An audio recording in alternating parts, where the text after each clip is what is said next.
নতুন বছরের প্রথম দিনে ডায়মন্ড হারবার লোকসভা কেন্দ্রের মানুষের জন্য এক অভিনব উদ্যোগ নিয়ে এলেন তৃণমূল কংগ্রেসের সর্বভারতীয় সাধারণ সম্পাদক অভিষেক বন্দ্যোপাধ্যায়।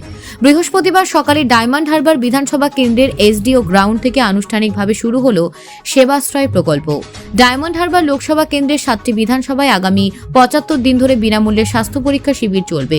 প্রথম পর্বে ডায়মন্ড হারবার বিধানসভা কেন্দ্রের 41টি স্থানেই ক্যাম্পের আয়োজন করা হয়েছে। প্রতিটি ক্যাম্পে থাকবেন অন্তত 2 জন বিশেষজ্ঞ চিকিৎসক। সাধারণ মানুষ রক্ত পরীক্ষা, পোর্টেবল ইসিজি সহ একাধিক পরিষেবা পাবেন বিনামূল্যে। চিকিৎসকদের পরামর্শ অনুযায়ী প্রয়োজনীয় ঔষধও দেওয়া হবে বিনামূল্যে। এই প্রকল্পে যুক্ত প্রায় 1300 চিকিৎসক ধাপে ধাপে ক্যাম্পগুলিতে অংশ নেবেন। কোনো জটিল সমস্যা চিহ্নিত হলে রোগীদের নিকটবর্তী হাসপাতালে রেফার করা হবে। অভিষেক বন্দ্যোপাধ্যায় জানিয়েছেন, এই প্রকল্পের মাধ্যমে ডায়মন্ড হারবার আবারও দেশের মডেল লোকসভা কেন্দ্র হিসেবে উঠে আসবে। সাধারণ মানুষের জন্য এই উদ্যোগকে ঘিরে ইতিমধ্যে এলাকায় উচ্ছ্বাসের পরিবেশ। Bureau report, news prime Times.